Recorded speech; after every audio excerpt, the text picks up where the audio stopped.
realized that in preparation for the last 3 lectures, in which I will be very, very much concentrating centrally on the classical mind-body problem, the question would doubtless come up why I didn't consider my own former functionalist view as a resolution.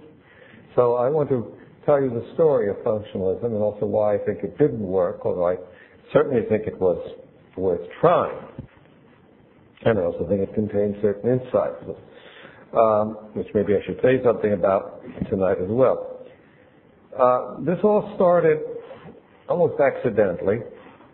In 1960, Sidney Hook invited me to a conference on minds and machines, in which I produced a paper called Minds and Machines. It's the papers I'll be talking about tonight were all collected in 1975 in a volume of mine called Mind, Language, and Reality, volume 2 of my collected philosophical papers with Cambridge University Press. And I'll be talking really about 3 papers in that volume: Minds and Machines, The Mental Life of Some Machine, a paper called Robots, Machines or Artificially Created Life. It's been said that I'm the first defender of the civil rights of robots. And a third called The Nature of Mental States. When I was invited by Cook to talk this topic, I basically held a view similar to Jack Smart's, what's called identity theory. Namely, I was inclined to think that our psychological states, and by psychological states here I don't mean anything fancy like the death instinct or superego or the states postulated by behavior scientists like positive and negative reinforcement. I mean what are sometimes called vernacular psychological states, like believing that there are a lot of churches in Vienna. The view that I was attracted to was that these are identical in 1960 was that these are identical with states of the brain or the brain and central nervous system. But in Minds and Machines, although that was the view I was most attracted to, I suggested but did not adopt a different view. That was the first proposal of this functionalist. Today it would have been perhaps better to call it a computationalist view, although I've learned that there was an earlier view in the philosophy of mind called functionalism due to John Dewey, which I probably still agree with, by the way, because Dewey is one of my heroes, as you know from the last lecture. That's maybe a reason to keep the word functionalism. Anyway, I should say, since I'm going to be mainly bashing functionalism, that there's a broad sense, a non-technical sense, in which I'm still a functionalist, even if I'm not one in the technical sense that I will go on to explain. I'm still a functionalism in the sense in which I think Aristotle was a functionalist. As I think of mental states, like thinking there are a lot of churches in Vienna, perceiving a bottle of water on the table, wanting some of that great Australian wine, being amused at the notion of an inappropriate relationship.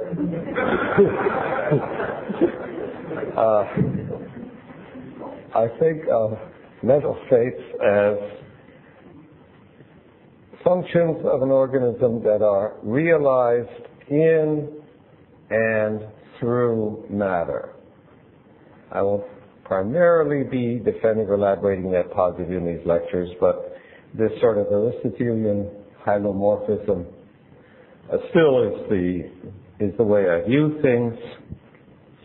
And what I've given up, however, is a kind of functionalism that might better be called computationalism. That is the idea that these functions can be described using language from the field of logic in which I did a great deal of my work, namely the theory of computation and my logical work.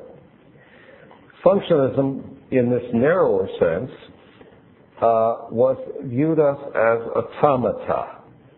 That is, my idea was that we're computers that happen to be made of flesh and blood. So according to this view, a robot with the same program as a human being would ipso facto be conscious.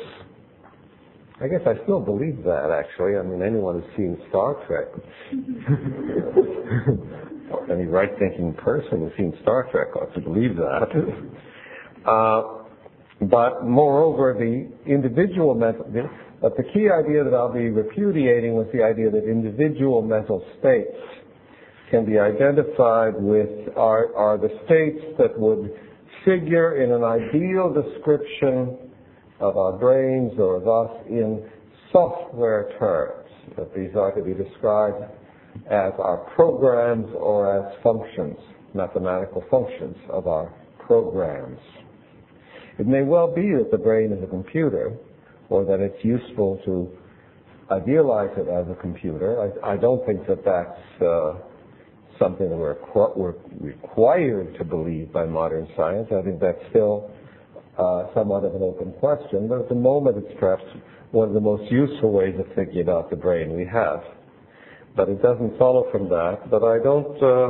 But the description of the idea that my description as a person can be simply read off from the description of my brain is something that I will be calling into question in these last 4 lectures in a major way. I'll be not only criticizing identity theory, I'll be criticizing something that I took for granted and that almost all philosophers in the world, except hardcore dualists, took for granted for centuries, namely that it makes sense to talk of the brain state correlated with a given vernacular psychological state. I'll be arguing not that we have immaterial souls, that will be incompatible with my Aristotelian hylomorphism, but that this talk of correlation actually makes no sense. That this is a case where we've swallowed something as clear which is anything but clear, but that's getting ahead of the story. Anyway, although in 1960 I only put forward as an interesting hypothesis the idea that our mental states are our computational states. I call them, in Minds and Machines, I call them our logical states. In a talk I gave to the American, in subsequent years, I'm getting ahead of the story, by the 1970s I had adopted that hypothesis and was arguing for it vigorously.